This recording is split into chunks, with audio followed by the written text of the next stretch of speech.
બહુ સરસ. ઘરની વાત બીજા કોઈને કહેવી નહીં. ઘણા બહેનો છે ને, સસરામાં જે થાય ને એ બધું પિયર જઈને કહી આવે. મારી સાસુ તો આમ બોલતી હતી, મારો ધણી પછી આમ બોલતો હતો, મારે આમ હતું, નણંદ તો આમ. કેટલું મને તમને સમજાવવા માટે આ મથામણ કેટલી કરી છે. ઘરની વાત બહાર નહીં કરવી. એ સારી નરસી જે કંઈ હોય આપણી સંપદા છે, એને બજારમાં ન મુકાય સાહેબ, એને આપણે ઘરે એને સાચવી રખાય. ઘરની વાત બહાર ન કરવી.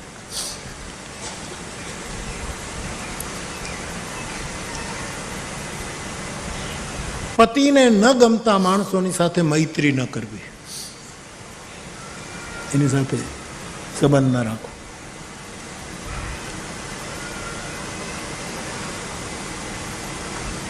નિમ્ન કક્ષાના લોકોની સાથે બહુ વાતો ન કરવી.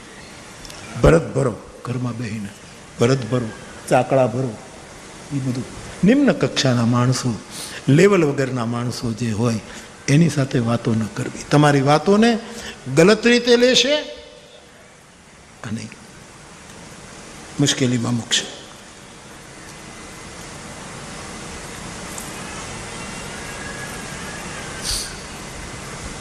વગર કામે ઘડી ઘડી ઘરની બહાર ન જવું.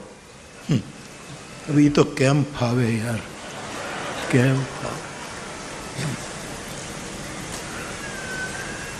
અમારે આપણો ભગુભાઈ રોહડિયા, ભગુભાઈ રોહડિયા તુનાનગર, મારી સાથે એક વખત ને અમે એમ આપણે જોડિયાના રસ્તે ધ્રોળ બાજુથી આવતા અને રાજકોટમાંથી પસાર થઈ એટલે હાંજ પડી એટલે ટોળે ટોળા બહેનોના, ટોળે ટોળા. આપણને એમ થાય કાંઈ પ્રસંગ નથી, નવરાત્રિ નથી, કાંઈ બીજું નથી ને બહેનો ટોળે ટોળા.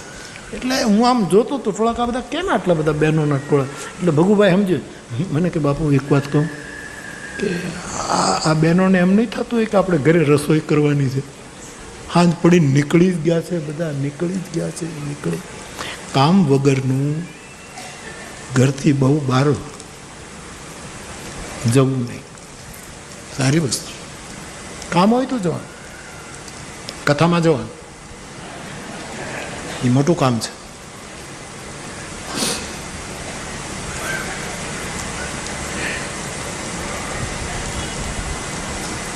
ઘરના જે વડીલો હોય એને બહુ માન આપવું. સાસુ, સસરા, જેઠ, જેઠાણી, જે મોટા હોય ઉંમરમાં એને બહુ માન આપવું. સાસુને તો બહુ માન આપવું. રોજ કહેવું આવો બા હું તમારા પગ દબે, પછી ભલે પોતું કરતા હોય એમ જ હાથ ફેરવો તમે. આ શીખો.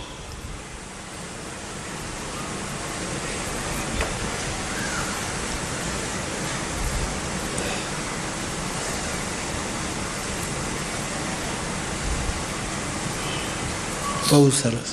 માતાઓ, બધાની વચ્ચે બહુ ઊંચા સાદે બોલવું નહીં.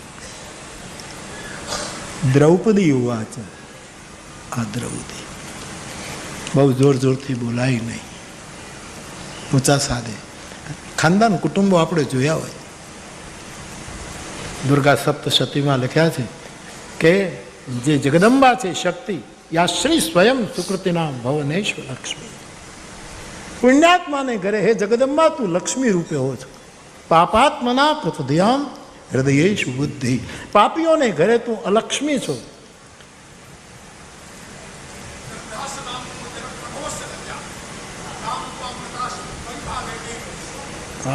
ખાનદાન માણસોને ઘરે તમે લજ્જા રૂપે છો, મર્યાદા રૂપે છો.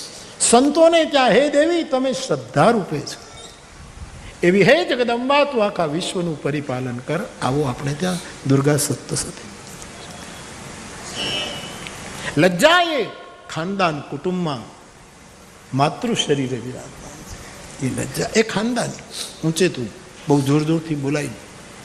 આખી સોસાયટી સાંભળે એવી રાડો ન પડે, ભીતો પણ ના સાંભળે. એ ખાનદાન માત્ર. આટલા લક્ષણો સત્યભામા જો તું આમાંથી લે, થોડાક લઈ તોય પતિવશ થશે. આ તો મહાભારત કાળની વાત છે ને, પ્રેક્ટિકલ. પણ હવે પુરુષો માટે મારે કહેવું છે. આ ખાલી બહેનો માટે જ છે એવું નહીં માનવું. હવે આ કાકીડીનું મહાભારત બોલે છે, ઓલું વ્યાસનું મહાભારત બોલે, આ કાકીડીનું મહાભારત છે. અને ગંભીરતાથી લેજો પુરુષો, બધા પુરુષો, એની પણ મેં નોંધ કરી છે.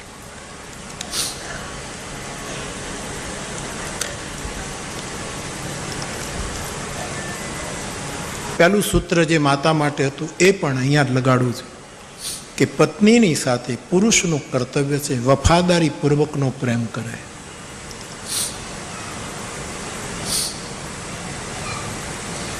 નાટકીય પ્રેમ નહીં, વફાદારી પૂર્વક, ઈમાનદારી પૂર્વક. હું તને પ્રેમ કરું છું, તું જા પછી મને કંઈક ગમે નહીં. હવે તું તો મેગી ખાતો હતો,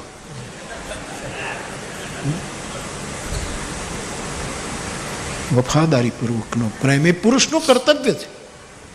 મેં દશરથજીના પ્રસંગે હંમેશા કહ્યું છે કે સ્ત્રીને તમે વફાદારી પૂર્વક પ્રેમ આપો તો નારી શું ન કરે, આખી નીચોવી નાખે પોતાનું જીવન પરિવાર માટે, પણ વફાદારી પૂર્વક. મેં દશરથજીના પ્રસંગે હંમેશા કહ્યું છે કે સ્ત્રીને તમે વફાદારી પૂર્વક પ્રેમ આપો તો નારી શું ન કરે, આખી નીચોવી નાખે પોતાનું જીવન પરિવાર માટે, પણ વફાદારી પૂર્વક.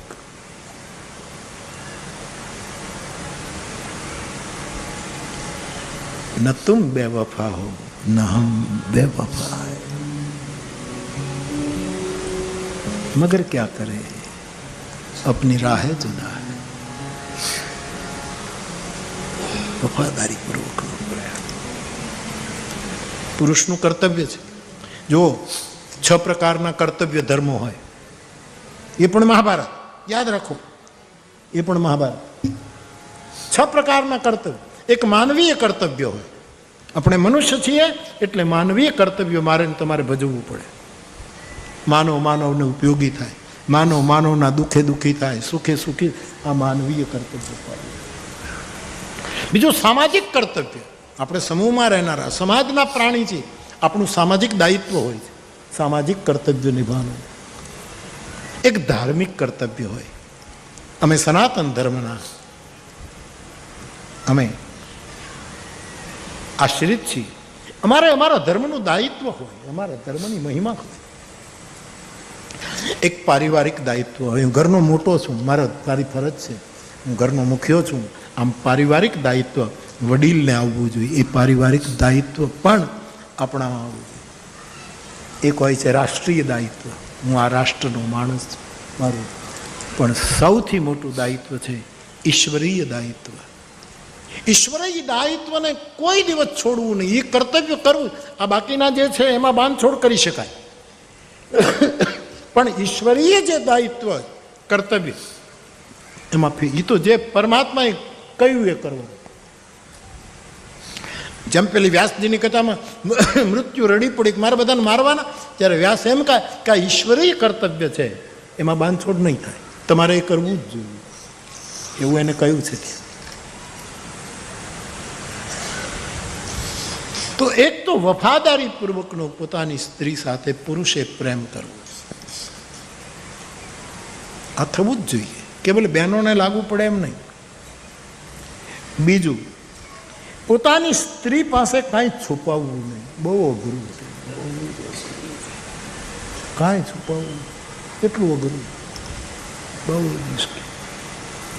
દેવર્ષી એમ જ તું આમ બેઠો છો એટલે તને યાદ કર્યું. પત્નીની પાસે છુપાવવું બહુ મુશ્કેલ. આપણા સાહિત્યકારો કહે છે ને કે એક બેન રસોડામાં હતા અને પેલો પુરુષ આમ બહાર રખડતો હતો, બહાર ફળિયામ ખોટું, કંઈ કામ નહીં, ક્યાંય એને ગમે નહીં, ઘડીક આને અડે ને ઘડીક આને અડે, ઘડીક પાણી પીવાનો પ્યાલો લે, કંઈ બહાર આમ ફરતો રખડતો હતો. એમાં ભેંસ ઉપર યમરાજાના દૂત આવ્યા, પાડાને લઈને યમરાજાને પકડ્યો. એ હાલ તમારો પરિચય? આપ કોણ છો?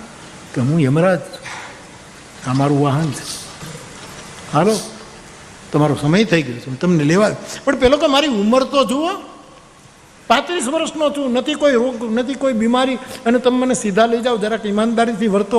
વૃદ્ધ થઈ જાઓ, 80 વર્ષનો તાવ, પછી તમે આવો તો જરાક વ્યાજબી લાગે. સીધા પાડા લઈને હેલે આવો છો, અને જરાક પાડાને આમ કઈ જગ્યાએ તમે પાર્ક કર્યું એને જરાક આમ બીજી બાજુ રાખો ને.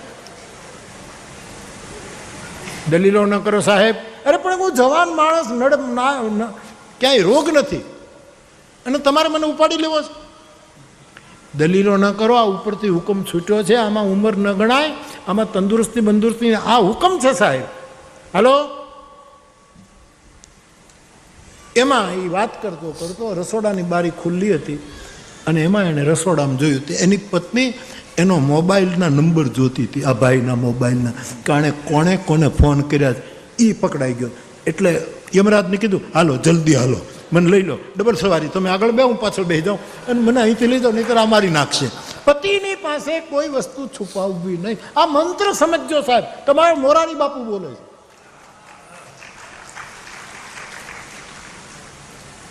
સુખી થવું હોય તો રાખ્યા છે કેટલા પડદા, એ પડદા ગણી બધા. અમારો હરીશભાઈ લખે છે ગઝલ કે તે કેટલા પડદામાં તું ઓઢીને બેઠો છે. એક વખત કહી દો ને, ચિંતા ન રહી સાહેબ, આમ જીવન હળવું ફૂલ થઈ જાય. અમારો હરીશભાઈ લખે છે ગઝલ કે તે કેટલા પડદામાં તું ઓઢીને બેઠો છે. એક વખત કહી દો ને, ચિંતા ન રહી સાહેબ, આમ જીવન હળવું ફૂલ થઈ જાય. આ પુરુષનું કર્તવ્ય છે.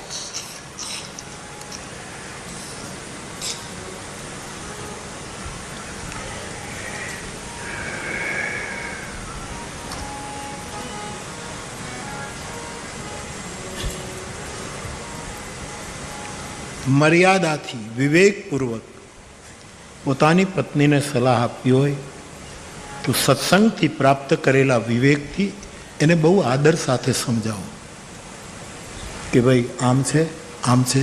મોરારી બાપુ રામાયણમાં આમ કહેતા હતા, આમ છે, એમ કરીને ધીરેથી એને સમજાવો. એ પણ પુરુષનું કર્તવ્ય છે.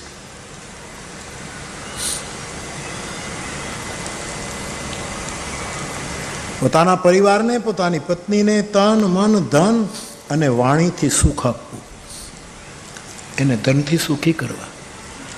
એને ક્યાંય બીજે ભીખ ન માંગવી પડે, ધનથી. એને મનને ક્યાંય ઠેસ ન વાગે એવા પૂરતા પ્રયત્નો કરવા. એને એટલું બધું કામ ન કરવા દેવાનું કે એનું શરીર તૂટી જાય. એના શરીરનું પણ ધ્યાન રાખો. અને કોઈ દિવસ એવા ન વેણ કાઢો કે જેથી કોઈના દિલને ઠેસ વાગે. વાણી ઉપર બધો છે આધાર માનવીનો. નાઝીર દેખૈયા લખી ગયા. એને કડવા વેણો ન કહેવાય. આમ કડવા વેણોથી કેટલું બગડે. પુરુષનું કર્તવ્ય છે મીઠા બોલ બોલો ધર્મપત્નીની સાથે.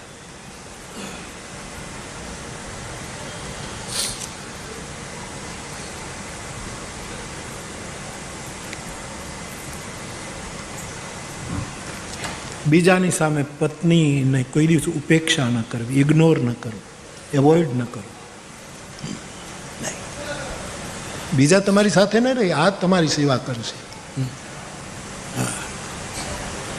જ્યારે પથારીમાં પડ્યા છે ને ત્યારે એ જાગરણ કરતી કરતી ઊભી છે, તમે આટલું લઈ લો ને આટલું. એની આંખમાંથી આંવડા પડતા હશે. એની ઇજ્જત કરો.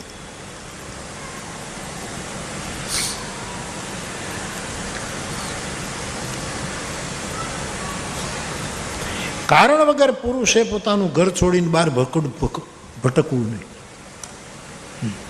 હમણાં આવ્યો એમ કરીને 5 કલાક વયો જાય પાછું ક્યાં ક્યાં. નહીં, ઘરમાં રહો, ઘરમાં રહો.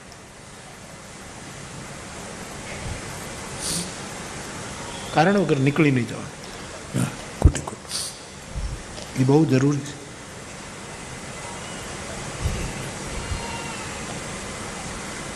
પત્નીના પિયરના લોકોને પત્નીના માવતર તરફના લોકોને સમ્યક સન્માન આપવું. સમ્યક, વધારે પડતું નહીં. આવો બધા પરિવારના જે પત્નીના એને સન્માન આપવું જ જોઈએ, પણ સસરામય ન થઈ જવાય. ઘણા જમાઈને તો સસરાને અણહાર આવવા માંડે છે. આપણને એમ લાગે કે આ શું છે? સમ્યક શબ્દ મેં વાપર્યો છે સમજીને.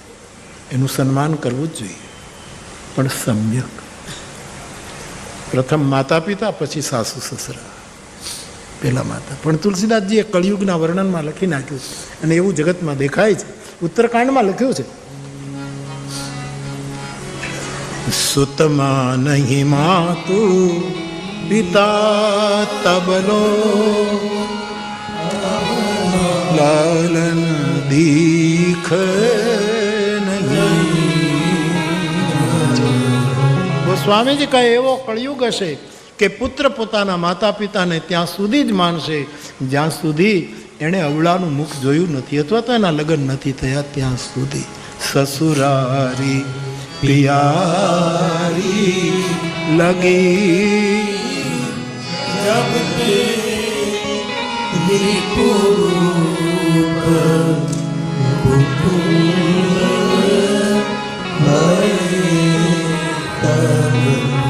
પત્નીના પિયરના પરિવારજનોને આદર આપવો આ પુરુષનું કર્તવ્ય છે.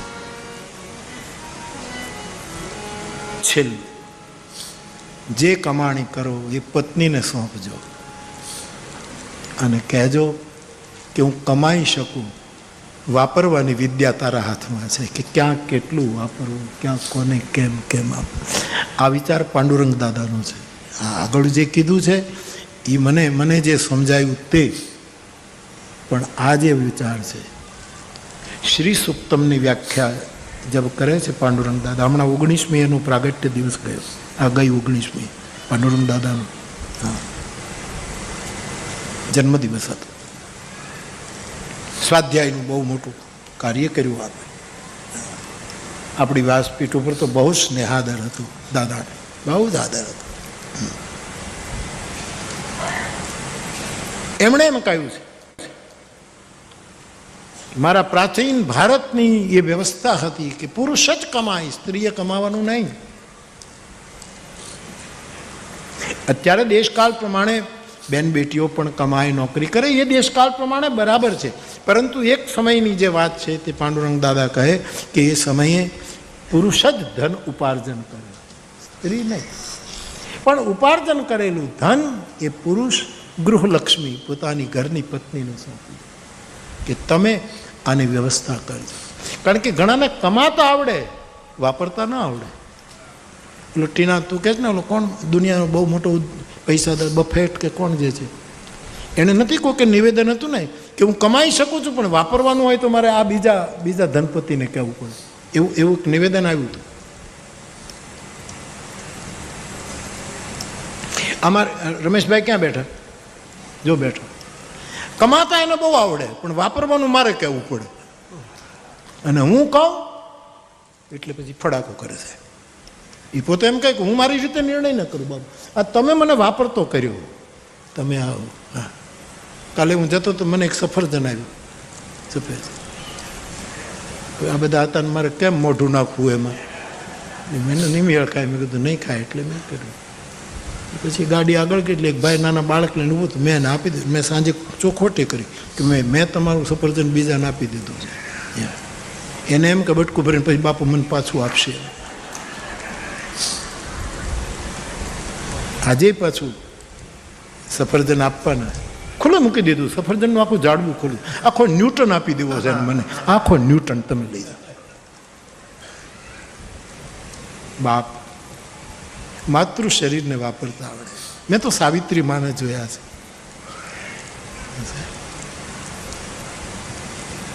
ત્રિભુવન દાદા 5 રૂપિયા આપે સાહેબ, એમાં અમારે ઘર ચલાવવાનું, અને એની જે વ્યવસ્થા સાવિત્રી માં કરે એ તો કોઈ શીખે સાહેબ.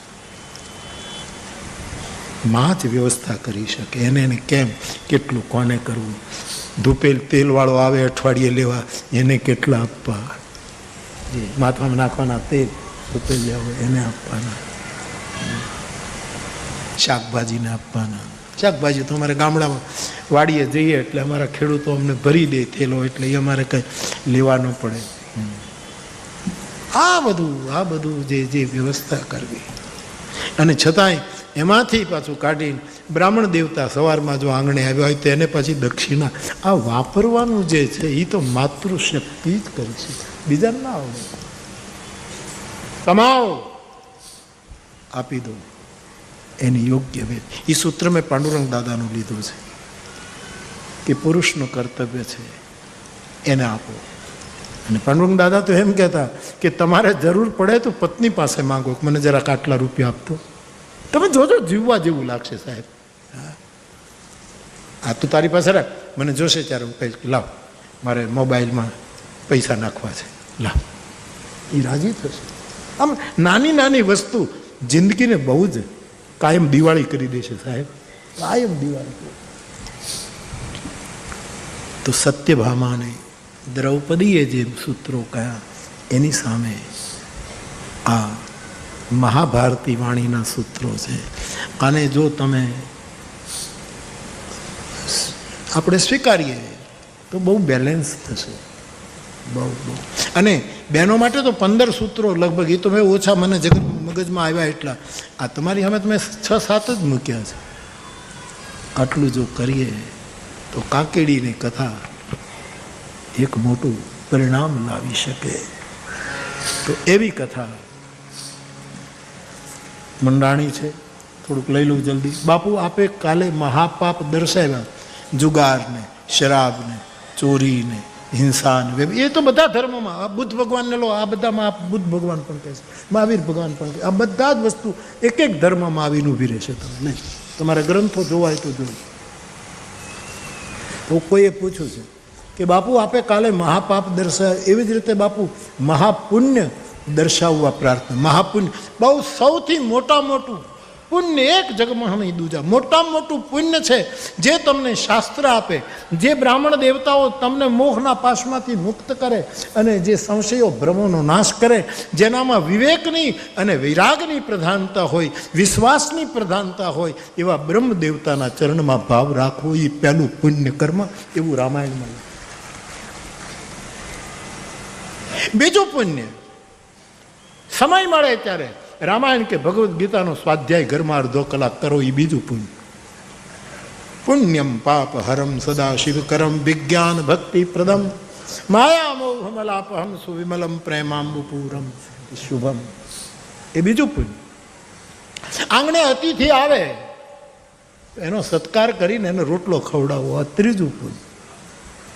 ભૂખ્યાને અન્ન, તરસાને પાણી, આ ત્રીજું પુણ્ય. ચોથું પુણ્ય થશે નહીં, પણ તોય કહું, કોઈની નિંદા ન કરવી, કોઈની ઈર્ષા ન કરવી, આન કોઈના તરફ દ્વેષ ન. જરા અઘરું છે આ પેપર, બહુ અઘરું છે. પાંચમું ભૂલ હરિ ભજવો, રામ રટણ. સાંજ સવારે બીક પછી કોની અમારે, અમારું કાંતરોડી ગાતું, તુલસીદાસ બાપુ ગાતા આ ભજન, કાંતરોડી તુલસીદાસ.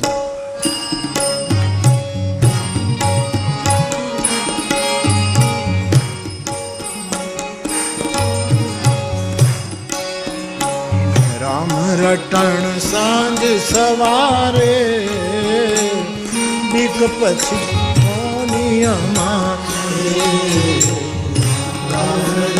સાંજ સવારે બીક પછી કોની અમારે. હે રામ રટણ સાંજ સવારે બીક પછી કોની અમારે. સાંજ સવારે બીક પછી કોની અમારે. દુનિયા દો રંગી વાલા આવે એમ બોલે, દુનિયા દો રંગી વાલા આવે એમ બોલે. દુનિયા દો રંગી વાલા આવે એમ બોલે. Hallelujah.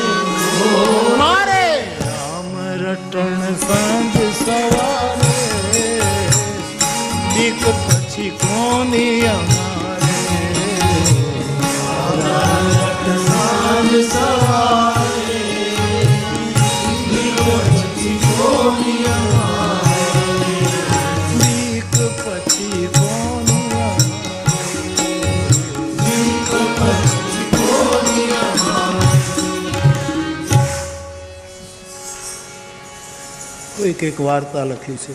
પછી બાપુ રામજી મંદિરમાં ત્રિભુવન દાદાની મૂર્તિ વિશે અમને કહો. તમે અમને રામજી મંદિરની રામ ભગવાન અને સીતા માતાની મૂર્તિઓ વિશે, ચિત્રકૂટ ધામના હનુમાન દાદા વિશે, પીઠોરિયા હનુમાન દાદા વિશે જણાવ્યું. કૃપા કરીને અમને દાદાની મૂર્તિ વિશે પણ જણાવો. બાપુ એ મૂર્તિમાં દાદાની આંખો ભરોસો દ્રઢી છે. દાદાની મૂર્તિને બનાવતા પણ બહુ વાર લાગે. જેમ હનુમાનજીની મૂર્તિ તલગાજરડામાં જે વિરાજે છે એને બનાવતા ઘણો સમય લાગે. કેટલા એના બનાવનારા બદલ્યા. પણ મેં કહેલું કે ભાઈ મને બરાબર મારી અંદર જે બ્લુ પ્રિન્ટ છે એ પ્રમાણે થશે તો જ હું આ પાડી. ખર્ચો જે થાય તમારે. અને છેવટે એક માણસ નીકળ્યો જેને પ્રદીપ લઈ આવેલો અને એણે અત્યારે જે હનુમાનજી બિરાજે છે, જે જબ જરા ગરદન ઝુકાઈ ઓર દેખ લી તો એ તસવીર. ત્રિભુવન દાદાની મૂર્તિ બનાવવા માટે પણ જે દાદાનું એકમાત્ર ચિત્ર આપણી પાસે છે, આ ચિત્ર, આ બિલકુલ અને જોઈએ એટલે એમ લાગે કે બસ આ છે. એ ઘણા સાધુઓની સાથે દાદાના ફોટામાંથી આ ફોટો અમે બહાર કાઢ્યો. એક વખત દાદા સેંજળમાં બેઠા છે. અમારા કોઈ સાધુની, અમારે હરિવલ્લભદાસ બાપુ વખેગઢ, પછી એ વખતના અમારા સંતો મહંતો, આપણું સેંજળ ત્યારે તો ત્યાં કાંઈ હતું નહીં. એક બે જાંબુડાના ઝાડ, એક લીમડો અને એક માટીની સમાધિ ધોરા ઉપર. ત્યાં એના કંઈક વિસ્તાર માટે કે એનું કંઈક સારું એ વખતના વડીલો બધા. એમાં દાદાનો એક ફોટો છે જે ત્રીજી ચોથી રોમાં આપણને દેખાય કે બધાથી દૂર, બધાથી અસંગ. એમાંથી એક ફોટો અમે પકડ્યો છે.